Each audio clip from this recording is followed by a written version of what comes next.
Magistra Darinka Kamenšek, lepo pozdravljena, direktorica ABC revizije. Za začetek bi vas vprašala, kdo je revizor, kakšna izobrazba in usposabljanja se pričakujejo in kakšne so zaposlitvene možnosti. Kdo je revizor? Če zelo nasplošno rečemo, je to oseba, ki opravlja revidiranje. Lahko bi pa revizorja nekako razdelili vseeno na dvojno, to se pravi zunanji in notranji revizor. Če pogledamo nekako zunanji revizor, preizkuša podatke v računovodskih izkazih, pripravlja informacije in preverja informacije za naročnika in ključno zanje, da je neodvisen in v bistvu dela v javnem interesu, to se pravi za lastnike in za vse uporabnike računovodskih izkazov.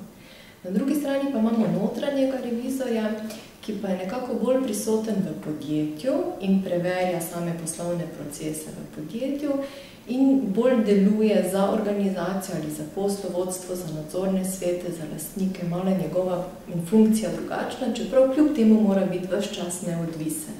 Revizor potrebuje pri svojem delu oziroma izobrazbo, ki je nujno potrebna, je ta, da najprej konča ali univerzitetni študijski program ali visokošolski študijski program, nato pa se mora usposobiti na Inštitutu za revizijo, kjer je specialistični študij, kjer opravi določen del izpitov, napiše zaključno nalogo in potem mora tudi določen del obdobja opravljati prakso v revizijski hiši, da tudi pridobi praktično znanje. Kakšne so torej zaposlitvene možnosti? Zaposlitvene možnosti so, bom rekla, različne, glede na to, ali se revizor osredotoči bolj na zunanjo revizijo, potem ima možnost zaposlitve v revizijskih družbah.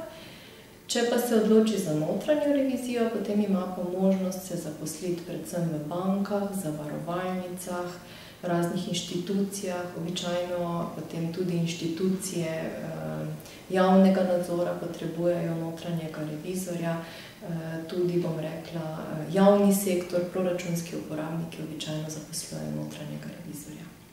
Kaj je pri vašem delu najbolj zanimivo? Zakaj ste vi postala revizorka? Zanimivo vprašanje, kaj je najbolj zanimivo.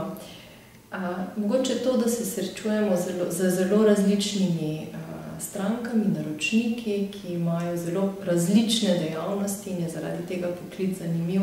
Vsak dan naletimo na novo vprašanje, ki jih skupaj z naročnikom moramo reševati. To se pravi, ni monotonosti v našem poklicu. Katere pa so te najpogostejše težave, na katere naletite pri upravljanju vašega poklica?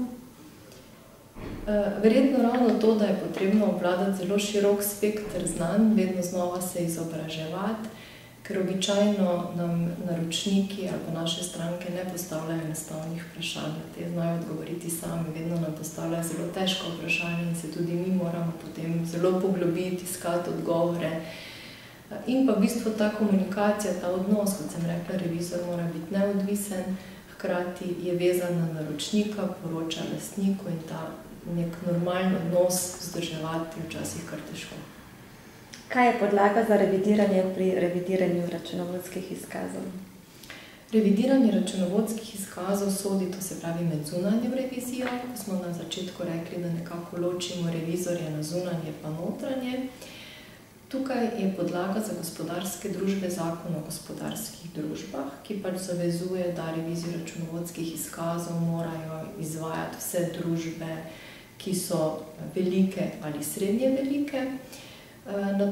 To je za gospodarske družbe, revizorja pa potem zavezuje, da spoštuje pri svojem delu Zakon o revidiranju in pa mednarodne standarde revidiranja. Kot direktorica podjetja ABC revizija, katere prednosti bi izpostavili v vašem podjetju? Naše podjetje sodi med, bom rekla, slovenske domače revizijske družbe, če se nekako v prostoru delimo na tuje revizijske družbe in pa domače slovenske. Mislim, da je vsekakor naša prednost v naši majhnosti, da so revizijski timi stalni, stranko, ki jo obdelujemo, potem obdelujejo isti ljudje potem spremljajo naročnika in poznajo problematiko in lažje potem komunicirajo z naročnikom celotno obdobje. Hvala. Hvala tudi vam.